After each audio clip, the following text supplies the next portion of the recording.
ma communauté, bonjour ma famille, quel plaisir de vous avoir nombreux autour de notre repas christocentrique, une dévotion quotidienne de notre vraie identité avec Christ. Christ Kossi Agbe est mon nom. Je suis votre serviteur et c'est toujours un plaisir pour moi de vous avoir nombreux. Allons-y directement à la prière. À ma Père, nous te disons merci pour tout ce que tu cesses de faire dans nos vies. Papa, merci pour la vie éternelle que tu nous as donnée en Christ. Éternel des armées, tu as dit dans ta parole, ton désir, c'est que tout le monde soit sauvé et qu'il parvienne à la connaissance de ta vérité. Papa, nous sommes là ce matin autour de ce repas, papa. Manifeste-toi ce matin, manifeste-toi à travers ce repas pour que nous changeons de gloire en gloire au nom précieux de Jésus. Père, nous te disons merci. Nous glorifions ton nom, nous sanctifions ton nom. Au nom précieux de Jésus, nous avons prié, nous avons reçu. Amen, amen, amen. Quel plaisir toujours de vous avoir nombreux. Et vraiment, je vous dis merci pour tous ceux qui partagent toujours nos vidéos et qui poussent ces vidéos-là à beaucoup de personnes. Et c'est ce que je vais vous demander encore ce matin de le faire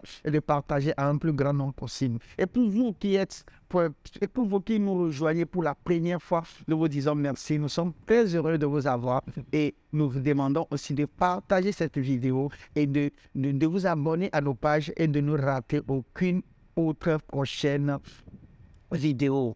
Merci beaucoup de le faire. Aujourd'hui, nous allons toujours continuer dans le sens de la prière, mais aujourd'hui, nous allons voir un seul thème, prier pour les ministres de l'Évangile. Prier pour les ministres de l'Évangile. Hier, nous avons vu comment prier pour les croyants, partie 2. Et donc, en réalité, le croyant est un ministre de l'Évangile.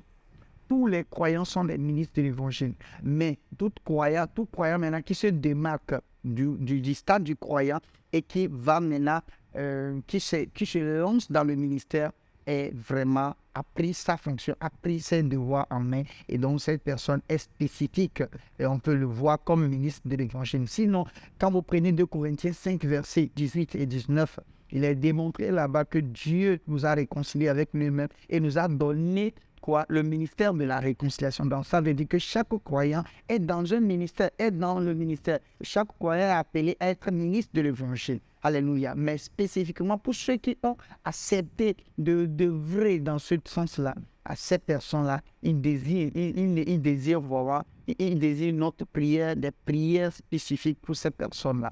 Éphésiens 6, verset 18. Faites en tout temps par l'Esprit toutes sortes de prières et de supplications. Veuillez à cela avec une entière persévérance et priez pour tous les saints. Alléluia. Prier toujours pour tous les saints inclurait certainement nos ministres, pasteurs, dirigeants d'église, dirigeants de cellules de maison et tout.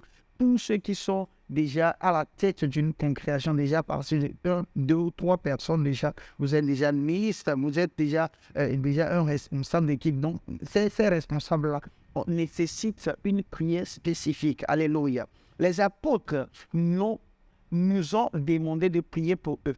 Cela implique que le ministre de l'Évangile doit être prié, en particulier pour l'œuvre du ministère. Donc, les apôtres ont demandé à ce que les gens, les croyants, prient pour eux. Donc, il est demandé qu'aujourd'hui, en tant que croyants, nous puissions prier pour nos pasteurs, nous puissions prier pour nos dirigeants, nous puissions prier pour quelqu'un qui occupe une position ministérielle. Alors, dans le ministère, bien sûr, dans le cadre de de l'œuvre de Dieu, bien sûr. Alors, Éphésiens 6, verset 19, priez pour moi, afin qu'il ne me soit donné, quand j'ouvre la bouche, de faire connaître hardiment et librement le mystère de l'Évangile de l'Évangile. Alléluia. Donc, voyez comment, par exemple, Paul demande à l'Église de prier pour lui. Il dit quoi? Priez pour moi. Ça dit pour lui, priez pour moi, afin qu'il me soit donné, quand j'ouvre la bouche, de faire connaître hardiment et librement le mystère de l'Évangile de Christ. Alors, c'est ce que les croyants, les ministres, c'est cette prière dont les ministres ont vraiment, vraiment besoin. Pour qu'à chaque fois, quand ils ont l'occasion de prêcher, de partager, de prêcher l'Évangile, qu'il les soit donné une facilité de pouvoir communiquer hardiment, ou bien facilement, le mystère de l'Évangile. C'est très important. Des fois, vous avez les choses tellement en tête, vous connaissez le message, quand vient le moment de le prêcher, alors il y a des forces aussi qui s'y opposent. Alors donc, quand vous priez pour votre pasteur, vous priez pour votre dirigeant, ça lui permet, ça l'aide vraiment à vraiment donner le meilleur de lui-même, à se laisser vraiment conduire par l'esprit. C'est très important. Alors aujourd'hui, verset 20, nous allons toujours avec Éphésiens et Éphésiens 6, verset 20, pour lequel je suis ambassadeur dans les chaînes et que j'en parle avec assurance comme je dois en parler. Alors, à tout moment où nous devons proclamer l'évangile au monde, un ministre doit proclamer l'évangile au monde. Ce ministre a besoin de quoi? De la hardiesse. Ce ministre a besoin de quoi? D'une fluidité de la communication pour qu'il puisse vraiment communiquer ce dont il doit communiquer au peuple. Alléluia. Et c'est très, très important que nous prions surtout pour nos pasteurs, nous prions pour nos dirigeants. Colossiens 4, verset 2. Persévérez dans la prière. Veillez-y avec action de grâce. Priez en même temps pour nous, afin que Dieu nous ouvre une porte pour la parole, en sorte que je puisse annoncer le mystère de Christ pour lequel je suis dans les chaînes. Verset 4. Et le faire connaître comme je dois en parler. Alors bref, moi j'ai pour habitude de résumer ceci et je dis, c'est une prière que je fais personnellement pour moi-même et je fais ça aussi à mes pasteurs, c'est-à-dire à mon papa et aux pasteurs qui prêchent la même chose que nous prêchons. Je dis toujours, Seigneur Tout-Puissant, je déclare que nous trouvons des mots, les gestes, les phrases, les arguments nécessaires afin de pouvoir impacter le monde, afin de pouvoir impacter toute personne à qui nous adressons. Donc, voici un peu les prières qu'il faut faire aux prédicateurs pour qu'ils puissent trouver les mots, les gestes, les arguments nécessaires, les exemples nécessaires afin de pouvoir impacter avec efficacité et force toute personne à qui ils adressent. Alléluia. Donc, c'est des choses, c'est des prières qu'il faut faire aux prédicateurs et c'est très important. Nous devons prier pour avoir l'expression et l'audace de proclamer la parole de Dieu comme il se doit. Et c'est très, très, très, très, très subtil et c'est très important de prier pour qu'on puisse avoir l'audace, cette audace-là de pouvoir proclamer avec force et efficacité toute la parole de Dieu. Acte 4, verset 29. Et maintenant, Seigneur, vois leurs menaces et donne à tes serviteurs d'annoncer ta parole avec une pleine assurance. Et c'est ça un peu. Quand l'église des Actes était vraiment dans la persécution, ils étaient sortis pour encore prier, pour encore faire quoi? Pour proclamer plus l'évangile. Et donc, c'est cette prière-là qu'ils ont eu à faire à cette église. Et donc, quand la persécution, c'est-à-dire des moments où les persécutions peuvent venir par plusieurs méthodes. Vous pouvez déjà commencer par faire un programme pour faire peut-être l'évangélisation. Et vous allez voir la nature, vous allez voir que la pluie s'annonce et tout.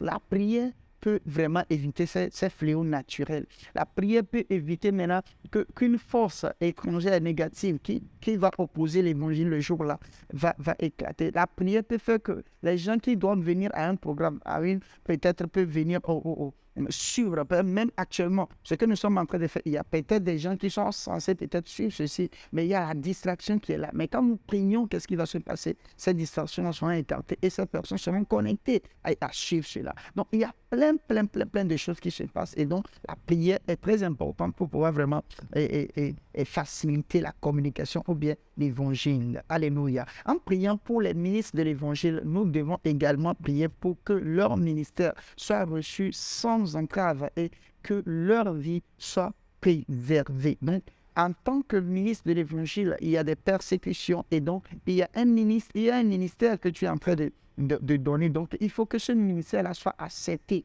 Il faut que les portes s'ouvrent pour ce ministère-là, pour que ce ministère soit accepté partout dans le monde. Et pour que quoi? Que ces personnes-là soient protégées contre tout et contre tous. Alléluia. Alors, Romains 15, verset 30. Je vous exhorte, frères, par notre Seigneur Jésus-Christ et par l'amour de l'Esprit, à combattre avec moi en adressant à Dieu des prières en ma faveur. Verset 31. Afin que je sois délivré des incrédules de la Judée et que les dons que je porte à Jérusalem soient agréés des saints. Alléluia. Donc, Ça veut dire qu'il faut prier pour que nos pasteurs puissent être délivrés des forces négatives, soit délivrés, soit protégés contre tous. Leurs allers-retours protégés, qu'ils soient préservés et que leur ministère puisse être accepté par les gens. C'est très important. 2 Thessaloniciens 3, verset 1.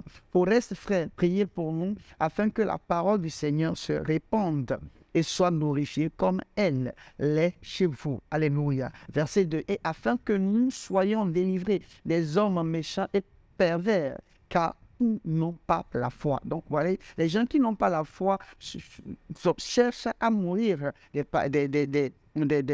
ministres de l'évangile. Alors, quand ils voient que vraiment ce ministre-là est en train de vouloir éclairer les gens, donc les gens ne cherchent pas physiquement ou même spirituellement à les atteindre. Donc, nous devons prier pour que leur ministère soit accepté et qu'ils soient préservés, soient délivrés des hommes méchants et pervers qui ne sont pas dans la foi. Alléluia. Et c'est très, très, très, très, très, très important. Alléluia. Donc aujourd'hui, notre focus serait de prier pour les pasteurs de notre église locale, pour l'audace et l'expression de leur ministère. Alléluia. Donc nous allons prier spécialement pour eux. Donc tout pasteur que vous connaissez, commençant par notre papa, docteur Edel Danina, et les autres pasteurs qui prêchent la même chose et que vous êtes bénis par leur ministère, qu'est-ce qu'il faut faire? Il faut lister leur nom et prier pour eux tout au long de cette journée. Prier pour eux tout au long de cette journée. Et aujourd'hui, ça serait notre focus. Nous allons prier pour eux tout au long de cette journée. Alléluia. Alors, donc, je vois vraiment la réponse à vos prières par rapport à vos pasteurs au nom précieux de Jésus, par rapport à vos leaders de cellules et de partout au nom précieux de Jésus. Père, nous te disons merci, nous glorifions ton nom, nous sanctifions ton nom. Papa, nous te disons merci parce que tu as dit dans ta parole, je vous donnerai des pasteurs conformément à mon cœur. Papa, nous te disons merci pour le don des pasteurs. Papa, nous sommes reconnaissants pour tout ce que tu ne cesses de faire dans nos vies. Père, merci parce que tu es digne d'être loué, tu es digne d'être glorifié. Papa, nous te disons merci pour la vie de notre papa, docteur Edel Damina, et tous les pasteurs à travers le monde qui nous aident, papa, à comprendre et à grandir dans la foi et dans la connaissance. Père, nous te disons merci, qu'ils soient préservés contre tout ça, que leur ministère soit accepté à travers le monde, au nom précieux de Jésus. Père, nous te disons merci, nous glorifions ton nom, nous sanctifions ton nom. Au nom précieux de Jésus, nous avons prié, nous avons reçu. Amen, amen, amen. Quel plaisir de vous avoir nombreux jusqu'à la fin de notre repas. Et vraiment, c'est toujours un plaisir pour moi de vous servir. Merci de m'avoir donné l'opportunité de vous servir ce repas ce matin. Alors, pour ceux qui veulent se faire aider, pour ceux qui veulent rejoindre la communauté, n'hésitez pas à nous envoyer un message sur le numéro qui s'affiche. Et n'oubliez pas à toujours se connecter chaque matin pour suivre ce repas et partager ce repas avec vos amis. Tout en espérant vous voir demain à la même heure sur la même plateforme. N'oubliez pas, je suis Christ Koscielny, votre serviteur. Je vous dis, le royaume des cieux est en puissance. Amen. Que Dieu vous bénisse, que la main de Dieu soit sur vous. Passez une très bonne journée. Je vous aime. Hello. I hope you have been blessed by that wonderful message. The Bible says, man shall not live by bread alone, but by every word of God. For you to grow spiritually, you need to hear, study, and meditate on the Word. You need to not only hear, but to also read and see. And that is why you need the Christocentric meal. To order this life-changing book and other titles, DVDs, and CDs by Dr. Abel Damina, call the number or email the address on the screen. This is a book that reveals to you who you are in Christ, what you have in Christ, and what Christ can do through you. This book interprets and breaks down the Word into daily meals, making it easier for you to understand and study, build up and strengthen your inner man, all the while growing your relationship with God and your confidence as a believer.